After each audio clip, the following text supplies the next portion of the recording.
함께 찬송 472장 드리겠습니다. 내 병든 손 내밀라고 주 예수님 말씀하네. 그 말씀을 굳게 믿고 병든 손을 내밀어라.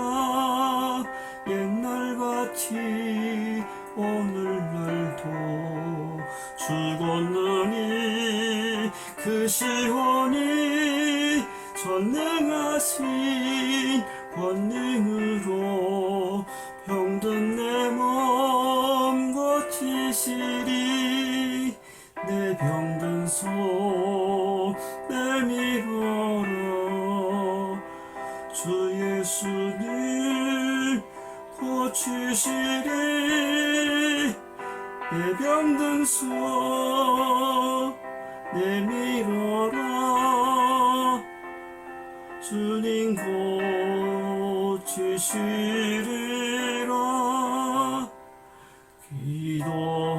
기도하는 손 내밀고 믿음의 손 내밀어라.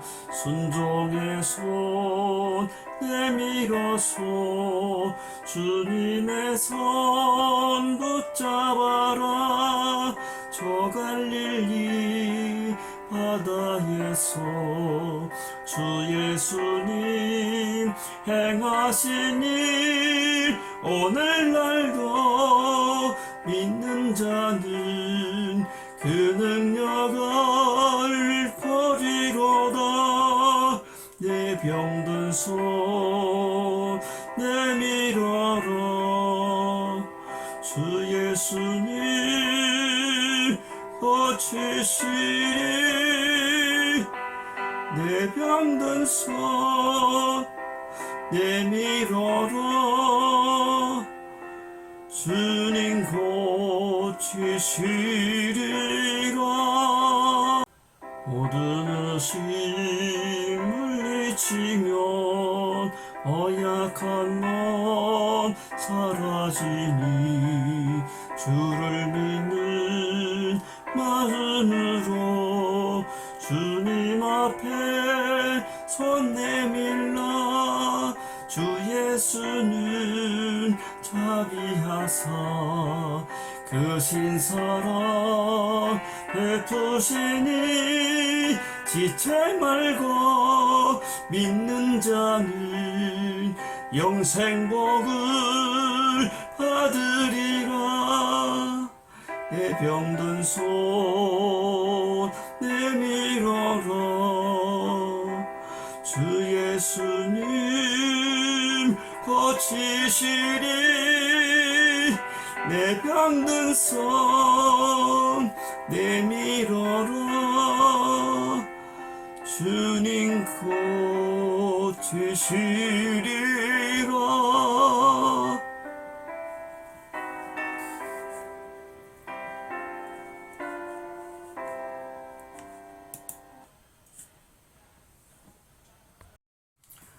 주신 본문의 말씀 마가복음 3장 1절에서 6절까지의 말씀으로 네 손을 내밀라라고 하는 주제로 잠시 말씀을 전하고자 합니다. 오늘 이렇게 어려운 형편 중에서도 여러 가지 어려운 조건 속에서도 말씀에 참여해 주시는, 예배에 참여해 주시는 여러분들을 축복합니다. 이 시간 주시는 말씀을 내게 주시는 말씀으로 받으시고 은혜 받는 시간이 되시기를 바랍니다. 사랑하는 여러분, 오늘 본문에서 안식일 논쟁으로 이 유대 지도자들과 시시비비 논쟁이 일어나고 있음을 보게 됩니다. 이런 일들이 많았죠. 예수님이 다시 회당을 찾으셨을 때에는 거기에 많은 군중들이 운집해 있었습니다. 예수님이 그곳에 가셔서 어떤 한 사람을 주목하셨는데 그 사람 바로 손 마른 사람이었습니다. 환자였습니다. 이 손 마른 사람을 주목하시고 예수님께서는 일어서라 하시고 군중 가운데로 세우십니다. 그리고는 네 손을 내밀라고 주님은 말씀하십니다. 이런 갑작스런 상황을 당한 이 손 마른 사람은 얼마나 당황했을까요? 얼마나 마음이 불편했을까요? 이 사람은 왜 예수님이 저런 말씀을 하실지 아마 스스로 이렇게 창피함과 또 모멸감을 느낄 수 있는 그런 상황입니다. 정말 예수님은 왜 이렇게 하셨을까? 예수님은 지금 말이 안 되는 그런 말씀을 지금 하셨잖아요. 이 한편 손 마른 사람은 자기의 손으로 움직일 수도 없고 오늘 그런 아주 어려운 조건에 있는 환자인 것입니다. 이런 사람에게 예수님께서는 일어서라고 하시고 군중 가운데 세우시고 손을 내밀라고 하신 것입니다. 얼마나 모욕스럽고 참 힘든 불편한 그런 상황입니까? 여러분, 예수님이 왜 이렇게 하셨을까요? 예수님이 이 사람에게 뭔가 모욕을 주고 마음 불편하게 하고 그러려고 이렇게 말씀을 하셨을까요? 예수님은 그런 분이 아니시죠. 예수님은 그런 분이 절대로 아니십니다. 예수님의 말씀과 행동하는 어떤 의도가 있으신 것입니다. 예수님께서 가르쳐 주시는 그런 분명한 의도는 문제 해결을 받는 비결을 가르쳐 주시기 위함이었어요. 이것은 바로 예수님을 향한 태도를 바꾸지 않으면 어떤 응답도 어떤 일도 일어나지 않는다는 사실을 가르쳐 주시기 위함이셨습니다. 안식의 회당에 모인 유대 지도자들, 유대인들은 대부분이 예수님을 향한 부정적인 태도를 갖고 있었습니다. 이들은 지금 이 안식일 날에 예수님께서 어떤 일을 하나 보자, 어떤 일을 하고 어떤 사람을 고치는가 보자 하고 의심스러운 눈으로 부정적인 태도로 지금 바라보고 있는 것입니다. 예수님께서는 이들의 마음 보실 때에 아주 완악한 마음이셨어요. 완악한 마음이었어요. 이 완악하면은 아주 마음이 굳어져서 딱딱하고 굳어버린 마음이 열리지 않는 그런 상태를 의미하는 것입니다. 예수님께서는 이런 자들을 가운데 손 마른 사람을 주목하시고 그리고 손 마른 자의 모습을 예수님은 보여주신 것입니다. 주님에 대한 태도를 어떻게 해야 되는지를 주님께서는 가르쳐 주시고 있으셨습니다. 먼저 손 마른 사람은 주님을 간절히 사모하며 바라보았습니다. 다른 사람들은 어디 무슨 짓 하나 보자 이렇게 구경꾼 태도로 부정적인 눈으로 바라보았지만 이 사람은 그런 태도가 없고 오직 주님을 사모하고 간절히 바라보는 해결받고자 하는 그런 심정으로 주님을 간절히 사모하고 바라본 것입니다. 그리고는 주님의 말씀에 적극적인 태도를 보였어요. 적극적인 믿음의 태도를 이 손 마른 사람은 보인 것입니다.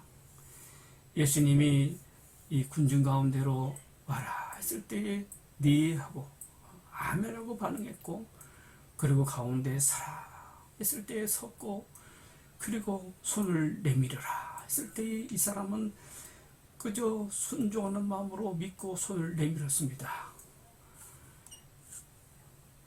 이렇게 안 되는 줄 알지만 자기 손이 내밀 수도 없는 그런 상황인지도 알지만 그러나 이 수많은 사람은 손을 내밀었어요. 주님께서는 이 믿음의 터를 보시고 이 사람을 회복되게 해주셨습니다. 손 마른 사람 것이 손 마른 자가 정상적인 손으로 주님께서는 회복됨을 고쳐주신 것입니다. 회복되도록 고쳐주신 것입니다. 여러분, 이 사람은 믿음으로 몸부림친 거예요. 믿음으로 몸부림쳤을 때에 이런 놀라운 기적을 체험한 줄로 믿습니다. 사랑하는 여러분, 나는 어떤 태도로 예수님을 오늘 대하고 있습니까? 나는 오늘 예수님 앞에서, 주님 앞에서 문제 해결을 받고 살아가고 계십니까? 우리는 먼저 나에게 있어서 문제가 어떤 문제인지를 우리는 바로 찾아보아야 합니다. 해결받지 못하는 이런 말씀을 전해주시는 예수님에게 있는 게 아니라 바로 나 자신에게 있음을 우리는 깨달아야 합니다. 지금 시대에 우리는 주님에 대한 태도가 어떠한지, 주님의 말씀하시는 그 말씀 앞에서 나의 태도가 어떤지를 점검해 봐야 합니다. 그리고 주님에 대한 태도가 우리는 바뀌어야 합니다. 매일 예수님은 나를 찾아와 주시고 매일 나를 고쳐주시려고 나의 심령을 회복되게 해주시고 나를 소생시켜 주시려고 나를 낳아서 육신이 또한 살아나게 하시려고 예수님은 나를 찾아와 주십니다. 그렇다면 나는 어떤 태도를 취해야 될까요? 먼저 예수님에 대한 적극적인 신앙의 태도를 우리는 취해야 됩니다. 주를 사모하는 갈급한 마음으로 주님 앞에 서야 합니다. 여러분, 나는 얼마나 주님을 사모하고 있습니까? 얼마나 주님을 갈급해하고 있습니까? 우리는 이런 태도가 바뀌어야 합니다. 우리는 구경꾼의 태도가 아니고 그냥 바라보는 그런 태도가 아니고 적극적으로 주님 앞에 서서 말씀하실 때에 아멘하고 우리는 나아가야 합니다. 그리고 그 말씀을 믿고 우리는 몸부림치는 그런 삶을 살아야 합니다. 어떤 말씀이든지 내게 주는 말씀으로 받고 아멘 아멘 하고, 그리고 주님이 이루신 구원의 십자가의 능력을 믿고 우리가 일어서야 합니다. 주님이 나를 위해서 십자가의 보혈의 피를 흘리신 그 구원의 능력을 믿고 손을 내밀어야 합니다. 이때 주님께서는 나의 손을 잡아주시고 나의 영혼을 고쳐주시고 소생시켜주시고 내 신도 살아나게 하심을 믿습니다. 사랑하는 여러분, 우리는 이제 나의 신앙의 삶이 우리는 회복되어야 합니다. 우리는 나의 신앙의 삶이 회복되어 살아가야 합니다. 내 영과 내 육신이 치유받고 회복되어야 합니다. 내가 살아나야 합니다. 나도 손 마른 사람처럼 회복되어서 기적의 삶의 주인공이 되어서 우리는 살아가야 되지 않겠습니까? 그렇다면 우리는 나를 찾아오신 주님 앞에서 이런 신앙의 태도를 바꿈으로, 믿음의 태도를 바꿈으로 놀라운 응답과 기적을 체험할 수 있는 그런 삶이 되시기를 간절히 주님의 이름으로 축원합니다. 잠시 기도하시겠습니다. 하나님 아버지, 감사합니다. 이 시간 말씀으로 찾아오셔서 우리에게 말씀해 주시니 감사합니다. 이제 우리가 하나님의 말씀에, 주님 말씀에 적극적인 믿음의 태도로 나가게 하시고 그 말씀을 아멘은 받음으로, 아멘으로 받고 믿음으로 행동할 수 있는 우리의 삶이 될 때에 아버지께서 우리의 삶에 놀라운 응답과 또한 기적을 주실 줄로 믿습니다. 어렵고 힘든 환경 속에서도 절대적으로 주님 믿고 의지하며 살아가길 원하옵니다. 예수님의 이름으로 기도드리옵나이다. 아멘.